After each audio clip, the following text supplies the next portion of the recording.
Hi, everyone. I'm Teresa Lisum coming to you with my amazing guest co-host, Sara Hart, and we're evolving women.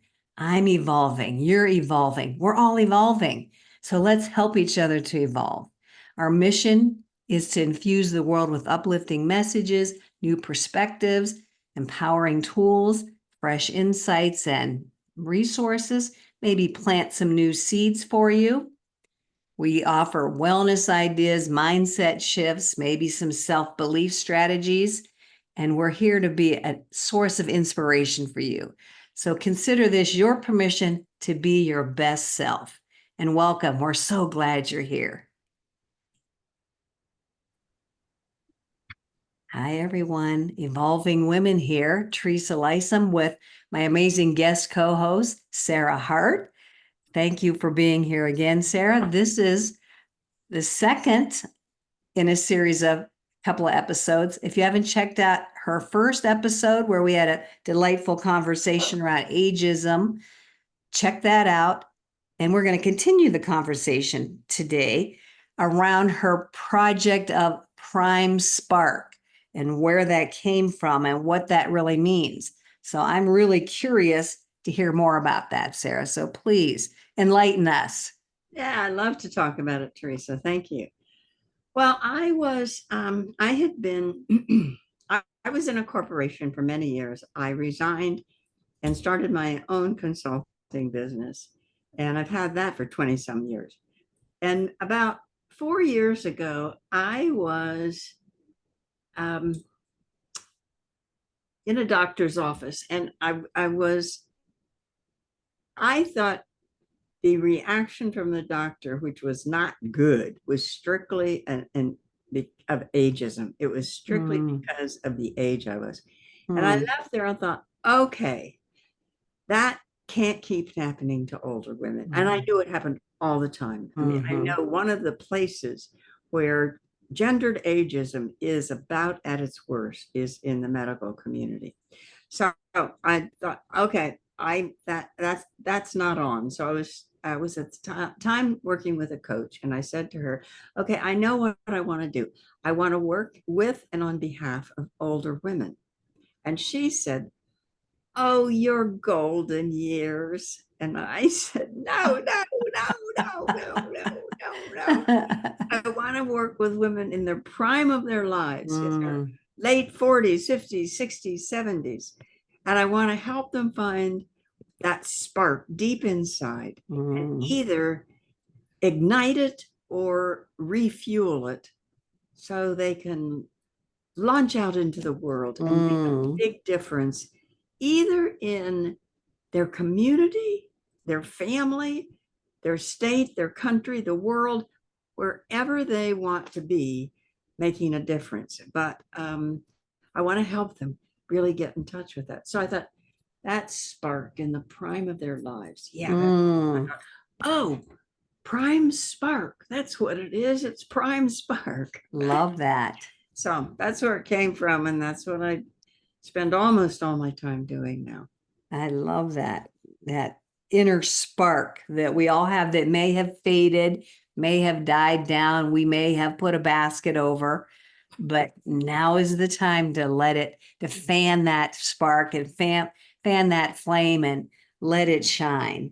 One of the places I find that frequently with women that I work with is for women around 50, somewhere around 50, little before, a little after. They may have been really successful and maybe still really successful and really good at what they do. And they may have loved it, but it's not right anymore. It's just that it's not it. It's just not right anymore. But it's terrifying because, they've spent years getting really good, getting all sorts of education and training, and they may be making a lot of money, and people identify them with that, and they identify themselves with that. Yes. But there is this little spark, and it's in there, and it's not in what she's doing at the moment. Yeah. She can do it. She can keep doing it for years and years and years. But that spark will get dimmer and dimmer and dimmer. And that's very sad because I believe that as that little spark gets dimmer, we get dimmer. Oh, yeah, I love that. And That so, is so true. yeah, so it's not just women who are actively looking for something else. It's for women who haven't really realized that that's what they need to be doing. Well, Because the whole identity idea, our identities, again, I'm going to say in this country, in the US, is tied to our job, our career, maybe our role within the family. And once, I mean, we're changing and evolving all the time throughout our lives, but that identity might be so so solid and comfortable that when we do have this chance at this prime area, this prime phase of our life, it will be like, well, okay, if I'm not that person, then who am I? You know, what do I have to offer? Yeah, the whole concept of creating or redefining or dusting off a previous identity and letting it blossom now is one of the exciting things about this phase of life, I think. it is exciting and it is scary. It is scary, So, yes. Yeah. yeah. And so, that and when I think about when you were just saying, what I thought was, I remember when I was leaving my corporate job, um, many good friends tried to convince me to stay Mhm. just until I was old enough for early retirement, because if I didn't, I was leaving a lot of money on the table. Mhm. And I said, if I do that, at that point, my soul will be a raisin and it won't Mhm. matter what I do.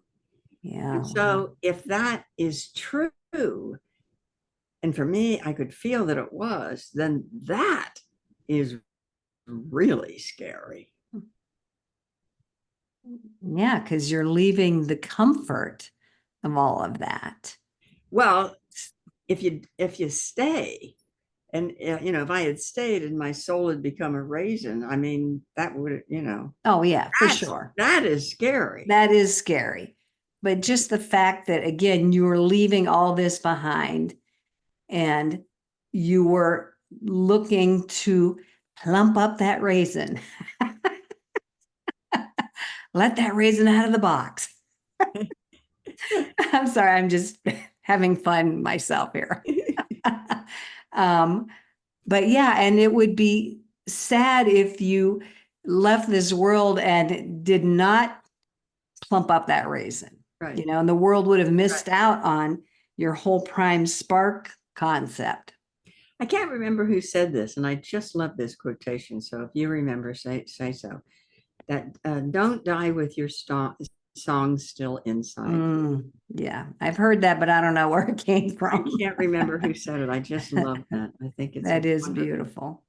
And it's a great reminder and a great motivator to take some action towards something that's going to excite you and fulfill you, and just be okay with the discomfort of that and be ready for new opportunities as you step into a new door.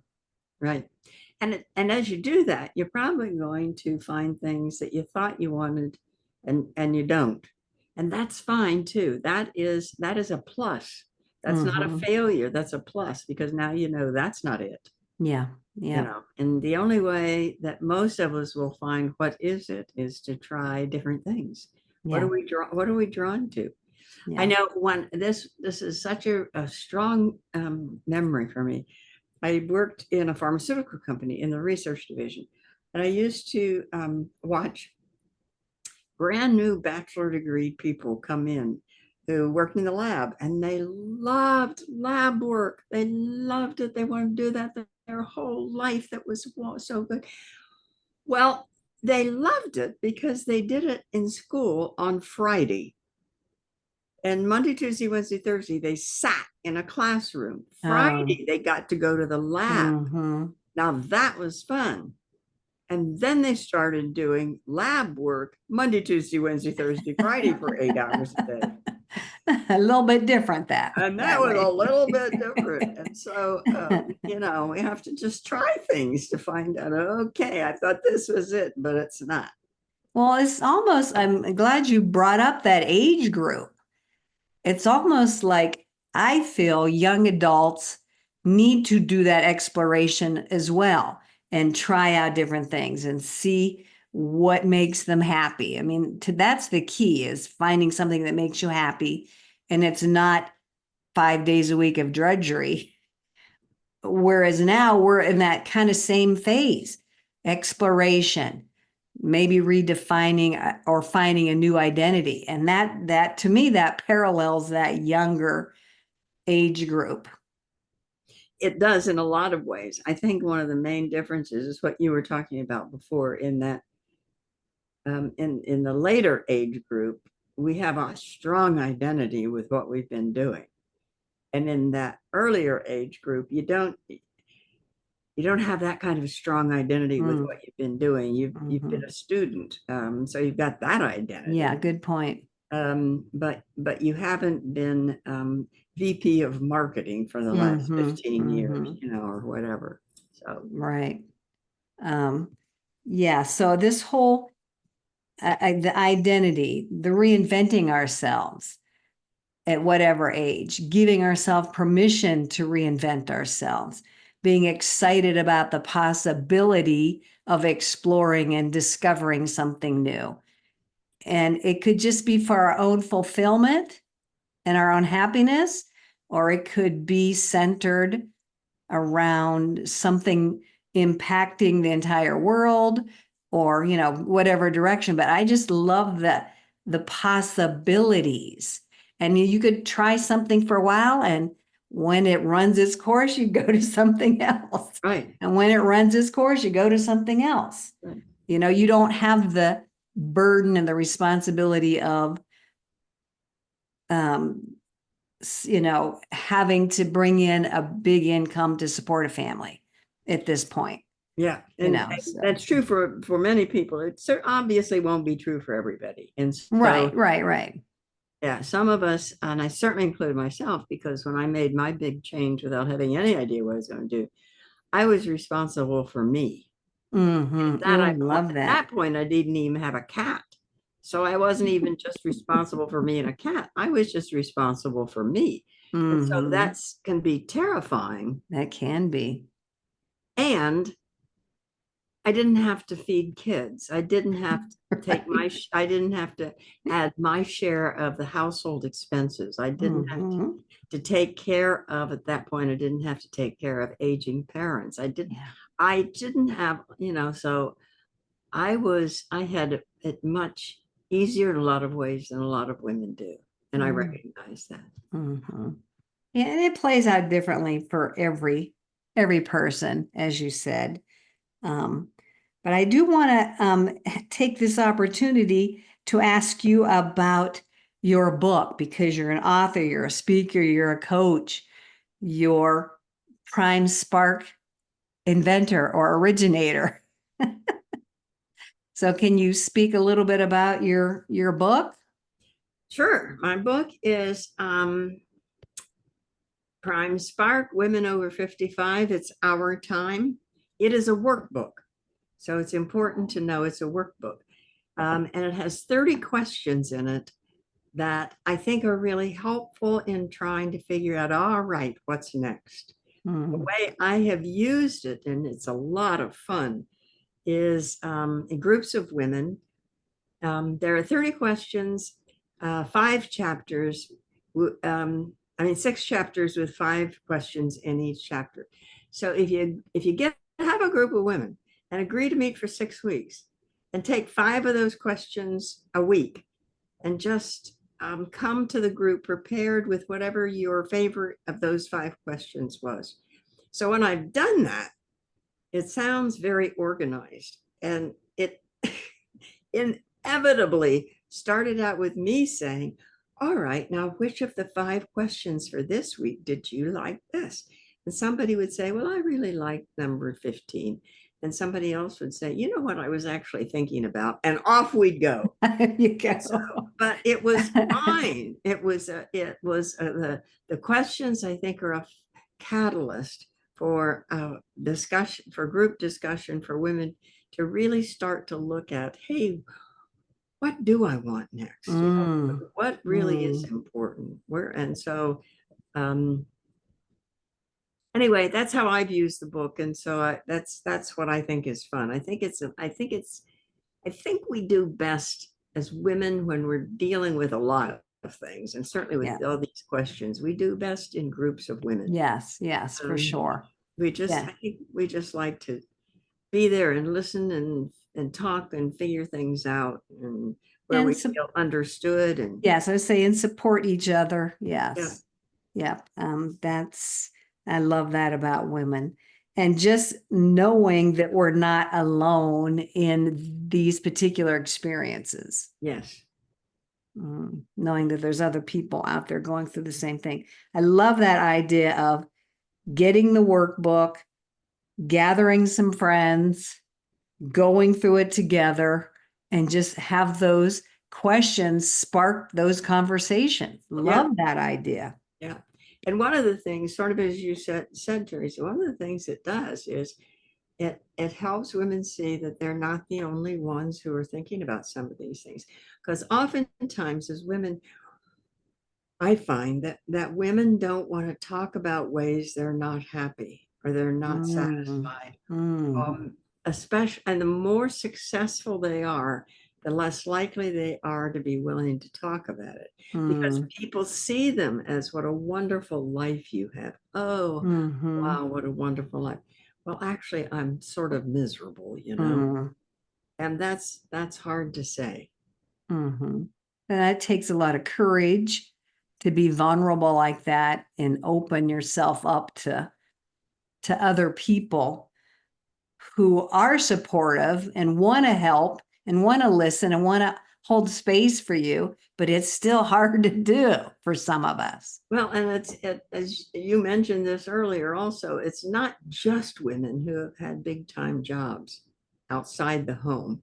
It's also women who have identified strongly with being a homemaker and a mother Mhm, and mhm. taking care, because to be willing to say, I am so tired taking care of people, I could Yes, just scream. yes. That's not easy to Yeah, say. yeah. You think I sound like a terrible person, but this is the way it is right now. Mhm.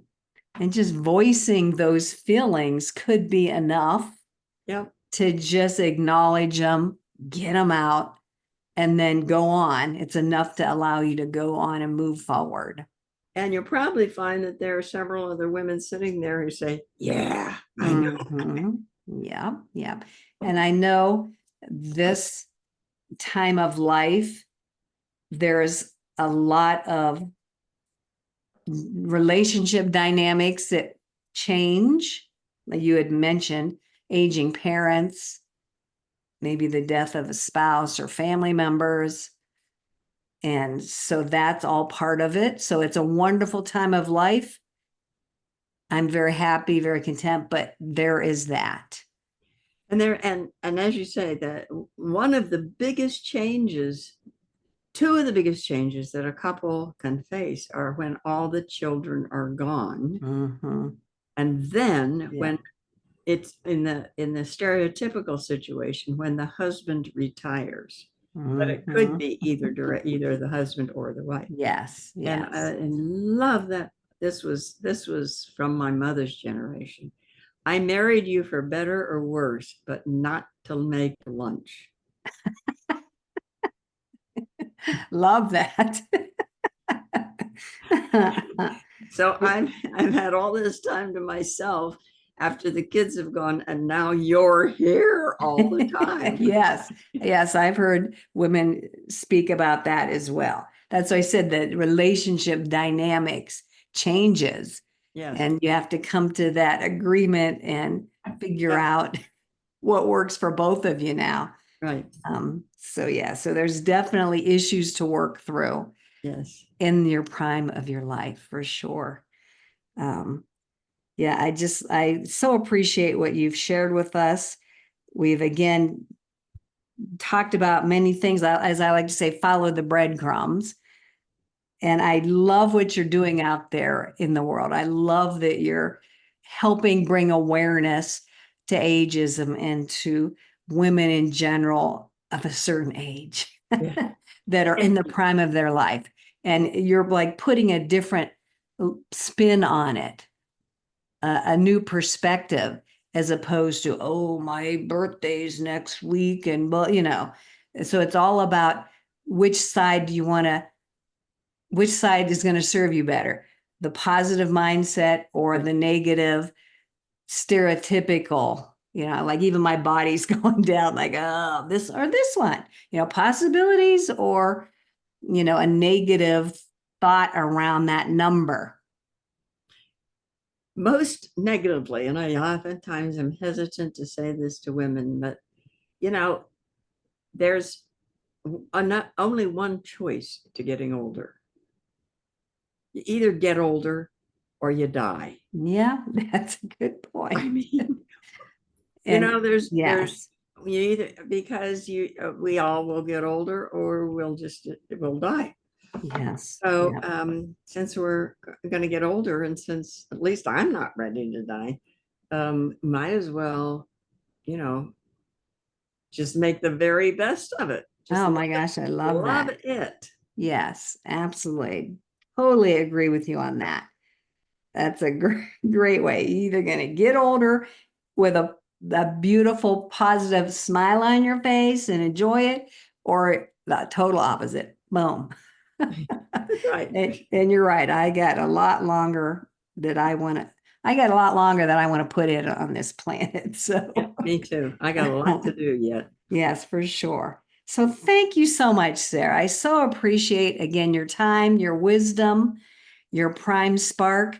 I'm going to invite everyone to go check you out and get your book and invite your friends and start having some conversations that might be really beneficial for people, for other women in your life that don't speak about this stuff.